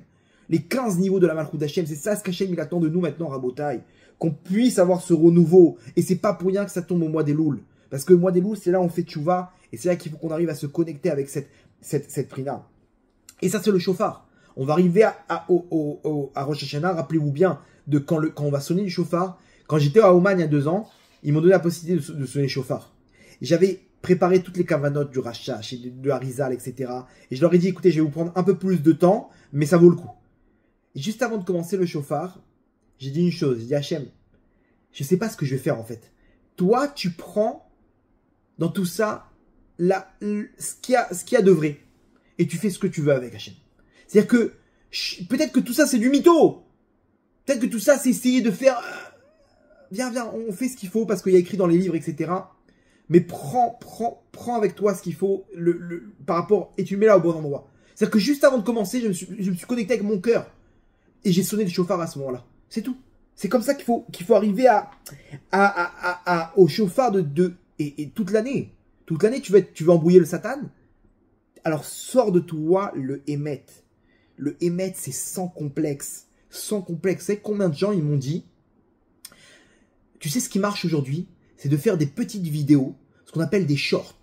Des shorts où tu sors ton téléphone comme ça, en mode naturel. En mode naturel, ça cartonne, ça. C'est le concept aujourd'hui. Des cours à 1h30, 1h15, c'est gentil, mais on n'a pas le temps, Ok, pourquoi? Vous comprenez? Parce que les mecs, ils sont tous en mode emploi du temps président pour pas se retrouver avec soi-même. T'as le temps. Quand tu regardes le match de foot, tu trouves 1h30, ok? Donc arrête tes mythos. Non, on n'a pas le temps, on veut des shorts. Des trucs... Et ça cartonne. J'ai dit, attends, mais je comprends pas. Les gens qui font ça, ils cartonnent, ils ont plus de vues. Ouais, il faut mettre des paillettes, il faut mettre un peu plus de couleurs, là, l'écran blanc derrière, là, le mur derrière. Ça y est, mettez des couleurs, des écrans verts, et après des images comme ça, fortes, comme ça, qui apparaissent. Et selon le sujet, l'image derrière, elle change, ok? Après, t'as un numéro WhatsApp au truc, Tikkun Niftarim en direct, tac, les gens, ils cliquent sur le lien, tout de suite. Faut des couleurs, faut que ça soit, c'est ça ce qui marche. Le mec, il est dans sa voiture, et d'un coup, salut les tzadikim, un petit mot de Rizouk, par rapport à la situation, un petit... que ce soit... Maintenant, ces gens-là, je leur dis tout le temps la même chose. Je leur dis, je sais pas pourquoi ça me parle pas. Tu sais pourquoi ça me parle pas? Parce que c'est pas moi. Mais non, mais c'est ce qui marche aujourd'hui. Tu sais pourquoi ça marche, ça? Parce que le concept, c'est le Emet. Quand le mec, il a sorti son téléphone tout de suite, et qu'il avait quelque chose qui sortait de son cœur, et qu'il avait besoin de le partager à ses copains, les gens, ils ont kiffé l'histoire. Ok? Pourquoi? Parce que c'était cette Nekuda de Emet. Cette Nekuda de Emet, c'est une lumière qui sort de lui-même, c'est un chauffard. C'est cette Nekuda de Neshama qu'il a en lui. Donc, les gens, ils ont kiffé, ils ont passé la vidéo, c'était magnifique. Il y a une règle, ce qui sort du cœur rentre dans le cœur. Quand il était dans sa voiture, et que d'un coup, il a eu une lumière, il a dit, oh là, waouh, quel cri-douche! Il sort son téléphone en train de conduire, et il raconte son cri-douche. Les gens, ils ont kiffé. Maintenant, les gens, ils ont cru que c'était le concept de faire une vidéo en marchant qui marche. Non. Le concept, c'est que le mec, il est naturel. Maintenant, qu'est-ce qu'on imite? On imite le naturel. On imite le concept où le mec, il était naturel, il était avec sa prina de Emet. Et on croit que c'est ça qui cartonne. C'est le concept d'être tout seul en train de marcher avec son téléphone ou dans sa voiture. T'as pas compris. Le concept qui marche, c'est le Emet. Maintenant, derrière, il y a un mec, il a cartonné, ou une rabbinite, elle était là avec son truc, et elle a parlé avec le cœur. Elle est sortie dans la rue, elle a commencé à parler aux gens, elle a parlé avec le cœur. Les gens, ils ont kiffé, elle a fait des milliers de vues parce que c'était son Emet. C'est magnifique. Donc, qu'est-ce qui se passe? Les autres rabbiniotes, elles vont copier le concept parce qu'on croit que c'est ça ce qui marche. Ce qui marche aujourd'hui, c'est les micro-trottoirs, c'est les trucs dans la voiture, c'est les vidéos comme ça où tu es dans la nature, où tu sors de ton sport et tu as encore la transpiration, tu es naturel. Non, t'as pas compris. C'est du mytho, ça va marcher. Lui, ça a marché parce qu'il était Emet. Donc c'est sorti de son cœur. Vous comprenez comment on se fait embrouiller? On croit que ce qui marche, c'est le concept de vie. C'est ça TikTok. TikTok, c'est des vidéos Emet. Le mec, il est tout seul chez lui et il parle du cœur. Waouh, il fait, t'as vu cette vidéo? J'ai kiffé, il est sorti comme ça et il était en plein accident de la route et il a fait une vidéo. Il a dit, regardez, voilà, la poisse, je suis là. 20 000 vues. Pourquoi? Parce que c'est une vidéo de Emmet. Vous comprenez? C'est comme ça que ça marche. Donc nous, qu'est-ce qu'on fait? On croit qu'il faut faire des vidéos short dans la rue, mais c'est mytho. Alors pourquoi toi, t'as pas plus de vues? Le mec, il est à 300 vues tout le temps. Et il a écouté tous les conseils de tout le monde et il est monté à 311. Il a attrapé 11 personnes en plus. Parce qu'il manque du Emmet. T'as copié le Emmet des autres. Vous comprenez la communication, on croit. Alors je vous donne la communication. Oubliez tous ces concepts là-bas qu'on vous donne. Il y a un truc qui cartonne. C'est le Emmet. Quand il y a le Emmet, il n'y a plus d'obstacles. Ça, c'est le chauffard à Botaï. Et ça, il faut se connecter avec la volonté d'Hachem. Cette volonté d'Hachem, c'est cette Neshama qui est en nous. Écoute ta Neshama. Écoute cette lumière qui est en toi. Mais ne te laisse pas, n'écoute pas ton corps. Comment je peux savoir si j'écoute mon corps ou mon Neshama? Bah, tu vois, quand tu as envie de faire des avérotes et que tu fonces dans ta viande, là, c'est ton corps qui est en train de prendre le relais. C'est l'enfant qui est en toi. Quand tu comprends c'est quoi ta mission sur Terre, et que tu as besoin maintenant de donner, ok, alors même à ton corps, tu devras lui donner. Et là, tu vas t'arrêter, faire un bon restaurant avec ta femme. Et quand tu vas manger, tu vas boire ta bière, kiffe. Parce que t'es pas en train de prendre, tu es en train de donner. Pour repartir de plus belle dans ta mission. C'est dur, ce monde il est dur. Et on craque, Rabotaï. Mais aujourd'hui, on a appris comment ne sortir de tout ça. Parce qu'on se remplit, on arrive à cette plénitude. On arrive au 15e niveau de la lune. Cette pleine lune. On est plein. On a renouvelé notre Neshama. Et il faut être un kiffeur sans complexe. Vous avez vu? Et moi, je suis fan des Américains. Les Américains, voilà, quand j'étais à la plage, là-bas, il y avait un groupe d'Américains, ils sont arrivés. J'étais fan d'eux. Ils sont arrivés, les mecs, sans complexe. Les Américains, c'est des kiffeurs sans complexe. Ils ont sorti une balle de football américain. Yo, man, bro! Ils ont commencé à lancer là-bas dans toute la plage, ok? Et ils kiffaient. L'autre, il a sorti. Ils ont sorti des filets. Ils ont commencé à faire un volley. Les autres, ils étaient avec des frisbees. Et ils ont plongé tous dans l'eau avec leurs lunettes de soleil blanches comme ça. Ils étaient kiffeurs comme ça. J'ai vu, mais les mecs, ils kiffent sans le regard de l'autre. Il était concentré avec lui-même. Nous, les Français, on est des kiffeurs complexés. On est tout en train de kiffer, pas pour kiffer. On est en train de kiffer en regardant en faisant attention au regard de l'autre. Ok, c'est jean diesel qu'il faut mettre, t'es sûr? Ok, donc je vais être avec ma Rolex, mon jean diesel, parce que c'est ça ce qui va me donner des likes sur Facebook. T'es en train de kiffer sur les autres, sur le compte des autres. Qu'est-ce que t'aimes faire? L'Américain, il est avec son tas de pancakes maintenant le matin, il kiffe. Attends, mais l'Archouma, ils vont te voir comme un... Non, laisse-moi kiffer, là. Il met le sucre et le... Il kiffe, le mec. Avec ses pancakes. Nous, on est là, on fait les mythos, en train de manger, parce que tout le monde mange ça. Mais qu'est-ce que t'aimes, toi? Moi, ce que j'aime, vous me posez la question, j'ai envie d'être en short, sur un vélo, une moto comme ça, la barbe dans le vent, en train de kiffer comme... Je m'en tape, j'ai pas honte. Pourquoi? Parce que il faut arrêter de faire les mythos. Moi, j'étais à la plage, en mode détente. Parce que c'est ça le Emmet. C'est ça le Emmet. Mais je le faisais pour ma Neshama. En tant que Neshama. Vous comprenez? Maintenant, quand je fais mes mitzvot, je les fais avec ma simcha. Le Harizal, il dit, écoutez bien, Rabotaï. Il dit, si tu fais tes mitzvot avec la simcha, de danser tellement que tu te sens bien, je suis en train de servir le roi des rois. Tu peux arriver au roi HaKodesh. Au roi HaKodesh. Vous connaissez beaucoup de gens qui sont arrivés au roi HaKodesh? Parce que, Rabotaï, on est des complexés de la vie. On fait parce que c'est bien de faire. C'est comme ça que on a vu le concept qui marche sur Facebook et sur Instagram. C'est des concepts, donc on suit les concepts. Ce concept s'appelle un jean délavé, ça s'appelle un téléphone, ça s'appelle des vacances, une destination, ça s'appelle un... Arrête, t'es vide à la fin, t'es en craquage, frérot. Écoute ce que la Torah te donne. Fais ton concept à toi. Ta Nekuda de Emmet, ton chauffard qui est à l'intérieur de toi. Sois un kiffeur sans complexe. Sois dans ta Nekuda de Emmet. Ta Nekuda de Emmet, c'est ta Neshama. Alors attention, le but c'est pas de kiffer, mais sur la route, kiffer, quand tu kiffes, tu le fais en donnant à ton corps, comme il est Lazaken. Il est parti là-bas à 100% en faisant ce qu'il avait besoin pour son corps. Il savait exactement examiner ce que son corps il avait besoin pour repartir de plus belle dans sa mission. Il a compris que ce monde c'est une milchama. Quitter Tse, lorsque tu sors la milchama, c'est ça le but. Mais à la fin tu vas gagner parce que c'est ta Nekuda de Emmet. Et quand tu es dans ta Nekuda de Emmet, c'est Hachem. Quand tu es avec Hachem, à ce moment-là, le Satan, il est mis de balbel. Il s'embrouille, il peut plus rien contre toi. Les forces du mal ne peuvent plus rien contre toi parce que tu es en simcha. Tu es bien dans ta peau, tu es bien dans ta mission. Tu continues ta mission avec simcha. Et quand tu kiffes pas parce que tu prends, parce que tu donnes à ton corps. Tu donnes à cet enfant-là, main dans la main, tel un cavalier sur le champ de bataille, sur son cheval. Et son cheval, il est fier de taper le sprint. Il kiffe. Ils sont dans la bataille. Et à la fin, Untano Hashem beyadecha. Hashem Elokecha beyadecha. Hashem, il va te donner tes adversaires dans tes mains. C'est qui tes adversaires, Rabotai? Nos sages nous disent, Milchemet Hayetzer. On parle pas du Hamas, on parle du Satan, Rabotai. Hachem, il te donne dans les mains quand tu as compris pourquoi tu es venu dans ce monde-là. Tu es venu pour une mission. Et c'est ça, tu vois qu'on doit faire. Venez, on arrête tous nos délires, nos kiffs là de prendre et de prendre et de prendre. Même notre Torah, c'est une Torah de matériel. Une Torah où le corps, c'est lui qui est au centre. Venez, on fait Retsono Shel Makom. À ce moment-là, on n'a peur de personne. On n'a ni peur du Satan, ni peur des Klipot, ni peur du Yetzirah. Pourquoi? Parce que c'est moi-même. C'est ma Nekuda de Emet. C'est ce que j'aime faire au monde. J'aime le Shabbat. J'aime kiffer dans mes trucs. Attention. T'es pas au niveau encore sur d'autres trucs, c'est pas grave, mais t'as compris que t'es sur le chemin. Hachem, j'ai du mal là-bas, aide-moi. Et tu te bats, et quand tu fais une petite pause, tu continues en fait à apprendre, donc tu récupères des étincelles. Et donc t'es heureux, t'es bien dans ta peau. C'est ça ce qu'il faut faire à Rabotai, c'est une Torah de vie. Aujourd'hui, c'est une Torah de miskinim qu'on a à Rabotai. Et ça, quand on se remplit, même quand on prend, on se remplit. Parce que c'est des étincelles, c'est de l'infini. C'est notre Neshama qui prend le dessus à Rabotai. C'est ça ce qu'Hachem il attend de nous. Arrêtez avec votre chouva parce que vous avez peur. On fait sur nous, ouais, le Rav il a dit qu'il y aura une guerre mondiale. Qu'est-ce qu'on fait? Arrête avec tout ça, n'aie peur de rien. Simcha, mon tzadik, pas tzadika, mets de la musique.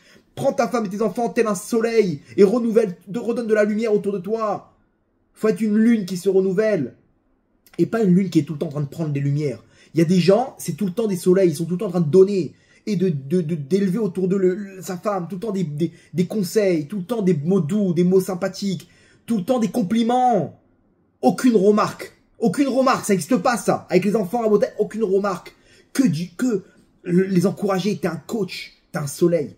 Et il y a des gens, c'est des lunes, ils sont tout le temps en train de prendre. Vous savez ça, il y a des gens, ils vous appellent, tu sais très bien qu'il va te demander quelque chose. Rien que tu vois l'appel, frérot, t'es où là? J'ai besoin de toi, machin, tu sais. Tout le temps, ils sont en train de prendre. Tu dis, moi, tu crois que tu peux m'aider? Tu crois que tu peux me dépanner? Tu crois que Il y a des gens, tu décroches, tu sais très bien qu'il y a une bonne nouvelle. Tout le temps, il y a des bonnes nouvelles. Écoute, j'ai un bon plan pour toi. Il y a quelqu'un qui donne son canapé, un truc grand luxe. Ok, tu veux ou pas? Écoute, il y a une distribution maintenant. Est-ce que t'es chaud ou pas? Il y a des gens, ils sont tout le temps en train d'annoncer des bonnes nouvelles. Tout le temps dans les groupes, ils annoncent les bons plans. Et il y a des gens, ils sont tout le temps en train de réclamer dans les groupes. Est-ce qu'il y a quelqu'un qui peut m'aider? Ils sont tout le temps en lune. Les lunes rouges comme ça. Il y en a, ils ont des périodes comme ça. Mais il y a des gens, ils ont tout le temps. Quand tu les vois, tu sais qu'est-ce qu'il va me demander maintenant? Ouais, frérot, tu crois que tu peux m'aider? Je suis bloqué là-bas tout le temps, j'ai besoin d'aide. Il y a des gens, quoi qu'il en soit, le mec, il est en train de vivre un Gehinam sur terre. Comment ça va, frérot? Gan Eden, Baruch Hashem. C'est un soleil, vous comprenez? Ces gens-là, ils reçoivent l'abondance et ils distribuent l'abondance autour d'eux. Et ça, c'est ça qu'on doit faire à Botaï. On doit arriver à faire une tchouva avec une vraie Torah où on est en osmose avec notre Neshama, avec Hachem. Et lorsqu'on est dedans, on a peur de rien. Ça risque de péter dans tous les sens, Rabotai. Mais on garde la simcha, on garde la emuna, on fait confiance à Hachem, sans complexe, sans ajout, ni conservateur, Rabotai. Émette ta Neshama à toi, tu t'occupes d'elle dans le kiff. Pas tu prends ta mission tel un combattant. Non. T'as compris qu'il faut te battre, tu te bats. Tu fais ta mission, tu prends sur toi ce qui est bon pour toi parce que tu as compris maintenant. Mais émette. Arrête de faire le mytho derrière. Arrête de faire à moitié, machin. Je prends toutes les mitzvot. Mais détente. En détente. T'as du mal. Prends 3 jours avec ta femme. T'as du mal. Vas-y, ouvre une bière maintenant. Détends-toi. Mais t'es pas en train de prendre. T'es pas en train de donner à ton corps. T'es en train de donner. T'es pas en train de prendre. T'es en train de donner. Tu donnes à ton corps. T'es pas en mode que le corps il prend. T'es en mode de la Neshama elle donne au corps. Parce que maintenant on a besoin de repartir. Et quand tu le fais sans complexe. Tu le fais en détente. Tu sors ton paquet de pancakes et tu kiffes. Dans tous les cas, tu vas kiffer. Sauf que là, t'as rien gagné. Donc autant le faire avec des étincelles. Et tu verras qu'en fait, dans ces étincelles-là, il y avait des étincelles. Tu les as récupérées. Par contre, quand c'est le corps qui prend le dessus, t'as pris que les pancakes. Et les étincelles, ils sont passés à un autre endroit. Et donc, comme ça, au taille, on est vide. Donc là, on a compris ce soir le message. Avant que tout parte en steak ou en pancake, il faut arriver à faire cette chouva. Où maintenant, on change l'objectif. C'est Retsono Shemakom. Allez Hachem, je repars à zéro. Je pars avec toi, Hachem. Et là, à ce moment-là, il n'y a plus de... La klala, elle se transforme en bracha. La klala, elle se transforme en bracha. Hachem, il veut notre bien, à Botaï. Hachem, il veut nous donner. Mais nous-mêmes, on ne veut pas donner. On veut que prendre. Donc, on est connecté avec notre corps. Et à la fin, on arrive à cette frustration à Botaï. Aujourd'hui, on a compris. Ça ne sert à rien, le cannabis, ni les antidépresseurs. La simcha. La vraie teshuva, mitor avat Hachem. À ce moment-là, toutes les fautes, elles se transforment en mitzvot. Toutes les klalotes, elles se transforment en brachot. Et on est bien. Et enfin, on est comme un soleil. Il y a un renouveau. Et là, on arrive à la Géoula, à Botaï. Là, on arrive à la délivrance. Et ça, cette lune-là qu'on doit passer pour arriver à la délivrance finale. Comment il dit là-bas dans Yoel? Il dit comme ça, Hashemesh yafer les rocher. À ce moment-là, le soleil, il va se transformer en obscurité. Va yareach les dames. Et cette lune en sang. Mais ça, c'est l'ifne boyom Hashem agadol vanora. Juste avant la Géoula. On y est à Botaï, on est à la Géoula. Mais quand tu vois cette lune de sang, qu'est-ce qu'il faut faire? Il faut comprendre qu'Hachem, il attend de toi que tu fasses sa volonté. Une vraie Torah, une vraie mitzvot, tanekuda de Emet. Et là, à ce moment-là, on sonne le chauffard. Et là, le Satan, il s'en va en courant. Il s'en va en courant, il n'a plus rien à faire avec toi parce que tu fais descendre l'ifne boyom Hashem. L'ifne boyom Hashem. Agadol ve'anora. Quand il voit Hashem se dévoiler, ça y est, c'est le chauffard, il entend le vrai chauffard. Le chauffard de la délivrance finale. Et là, le Satan, il s'en va en courant. Il ne veut pas arriver à ce jour-là. Donc, Rabotaï, avant le craquage mondial, ok, on sait déjà comment régler notre craquage à nous. En rentrant une vraie tchouva mitorava. Et là, on sonne du chauffard qui nous amène à la délivrance finale. Berachamim Gdolim Bezrat Hashem. On va terminer avec une petite histoire. Une histoire que j'ai racontée déjà il y a longtemps, mais elle complémente bien ce cours. Il y avait un juif aux États-Unis qui travaillait dans une usine. Ok, il avait une usine de fabrication de sacs en plastique. Des sacs en plastique là-bas dans un carton. Et il avait fait une arnaque, tout simple, où il s'est dit attends, il y a écrit 100 cartons, 100 sacs. Il dit qui c'est qui compte les sacs? Il y avait un mec qui compte le nombre de sacs, qui vérifie s'il y a vraiment 100 sacs. Il s'est dit je vais mettre 90 sacs. Ok. Et tous les 10 sacs, j'aurais gagné un sac. Donc en fait, je fais un rendement de 10% en plus. Ok? Maintenant, si jamais il y a un mec qui me dit « Ouais, t'as arnaqué. Ah, pardon, il y a une erreur de fabrication. Ok, pardon, on demande pardon. Voilà, faites-nous vos réclamations, on vous remboursera. On vous remboursera le 10%. Vous aurez un avoir pour les trucs. On vous donnera un sac, si vous voulez, un paquet de sacs. » Et il fait comme ça pendant 2 ans. Et un jour, il entend un rave qui dit « Rabotaï, celui qui vole, faut comprendre une chose. Qu'à la fin, l'argent, il retourne à son propriétaire. Ça sert à rien. C'est comme, la Gemara dit, c'est comme des œufs qu'on a pris d'un nid. Quand l'œuf, il éclore, à ce moment-là, où il retourne le poussin? Chez sa maman. L'argent volé, c'est pareil. Il est chez nous entre-temps, mais après, au bout d'un moment, il retourne chez son propriétaire. Et pire que ça, c'est que si on n'a pas remboursé, à la fin, on revient dans ce monde-là pour rembourser à chacun. Le mec, il attrape une syncope. Il dit, je peux vous parler? Il raconte son histoire. Il dit, voilà, je vous avoue, j'ai fait une bêtise. J'ai volé, ça fait 2 ans que je suis dans le vol. Il dit, écoute, très bien. Tu vas faire tchouva ce soir. Tu vas pleurer les larmes de ton corps. Tu vas dire, Hachem, pardonne-moi. Tu vas faire tchouva, mais tu vas faire une tchouva où tu vas prendre sur toi maintenant de réparer. Parce que toi, ta mission sur Terre, c'est le vol. Et tu vas réparer.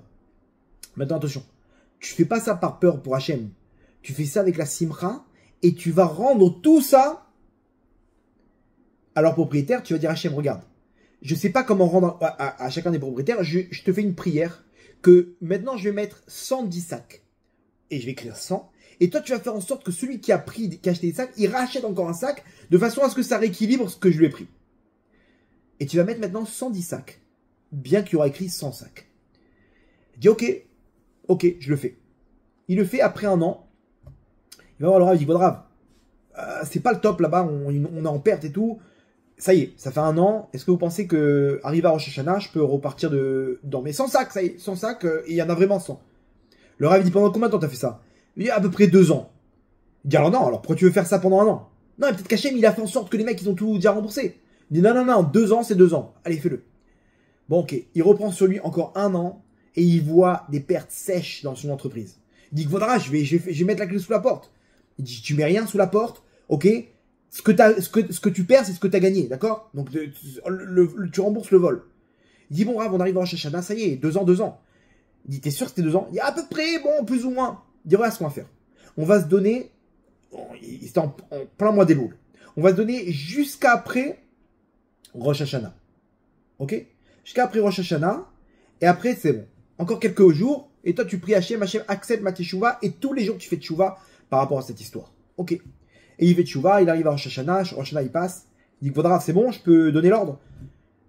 Et il dit, regarde, Kippour, c'est le moment de la teshuva, les 10 jours de pénitence. Viens, on attend après Kippour, tranquille. Et il dit, Kvodrav, ça y est, j'en ai marre, j'en peux plus, je le fais, mais... Alors écoute bien, sache une chose, que tu fais pas ça pour rendre service à Hachem. Tu fais ça pour sauver ta neshama. Tu fais ça parce que c'est ta mission sur terre, le vol. Et tu le fais avec Simcha, d'accord? Ok, Rav, ok, vous m'avez réchauffé. J'étais un petit peu sur les genoux là-dedans. Je repars. Et il repart et il se renforce en Emouna, en Bitachon, en Simcha. Et il repart de plus belle. Et juste après Kippour à Botaï, il attendait la fin des fêtes pour pouvoir reprendre le travail, ok? Et donner l'ordre, ça y est, sans sac. Il y a une vieille dame qui ouvre le sac, le carton, et elle voit tous les sacs comme ça étalés. Elle dit, oh non, mince, machin. Je sais pas ce qui lui a pris. Elle s'est mise à compter les sacs. Et elle prend 1, 2, 3, machinalement comme ça. Elle compte les sacs. Pardon. Le Rav, après Kippour, il lui dit, c'est bon, tu peux donner l'ordre. Lui donne l'ordre à partir de maintenant. Pardon, oubliez ce que j'ai dit. Donc cette dame-là, elle est en train de compter. Et elle remet les sacs comme ça. Maintenant, en remettant les sacs, un par un, elle les compte. Et elle arrive à 100, 101, 102. Elle s'arrête et dit, attends, il y a plus que 100 sacs. Il y a une erreur. Elle appelle l'usine. Elle dit, écoutez, le service clientèle, vous m'avez mis 110 sacs. Là, je viens de compter 2 fois. Il y a 110 sacs. Alors qu'il y a écrit 100 sacs. Qu'est-ce qu'on lui répond? Non, c'est un ordre du patron. Le patron, il veut qu'on mette 110 sacs alors qu'il y a écrit 100 sacs. Ah bon? Mais il est gentil, votre patron. Et elle raconte ça à sa fille. Sa fille, elle est au restaurant avec des copines. Et elle raconte ça. Non, vous êtes au courant, ma mère, parce qu'elle a trouvé un truc, machin. L'une des copines de sa fille, c'est une journaliste. Elle dit, c'est une blague. Attends, tu me donnes un scoop de malade, là. J'ai un article de folie, hein, dire les insolites. Et elle achète le paquet. Ok. Et elle compte, elle aussi. Tac, tac, tac, tac. Elle voit 110. Elle prend un deuxième. Et elle fait tout un article dessus, un reportage. Regardez, mesdames et messieurs, vous voyez ce paquet qu'on achète en supermarché? Ok? On ouvre, je compte en même temps avec vous. On appelle le service clientèle, et là-bas, d'autre côté, on entend la voix qui parle un peu comme ça, la voix off, cachée comme ça. Oui, c'est un ordre du patron, machin. Vous vous rendez compte? Et là, ça fait le tour des États-Unis. Le tour des États-Unis. Ils sont là en train de dire, il y a une entreprise, le mec, il est tellement gentil qu'il donne 110 sacs. Mais ils ne savent pas qu'il a fait ça pour réparer. Le mec, il a multiplié par 5 ses rendements. Parce que le nom maintenant de sa marque, ok, elle a pris un nom national. Cette marque-là, le reportage, il a fait le tour du monde. Donc nous, on veut acheter là-bas.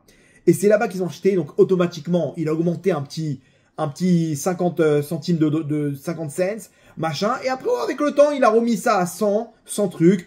C'est devenu, il a cartonné. Regardez, Hachem, cette histoire-là, c'est exactement la même chose. Hachem nous donnait toute la lumière à Botaï. Mais cette lumière-là, on veut la prendre de la mauvaise manière. On veut prendre et prendre et prendre. Mais c'est du vol, c'est du vol.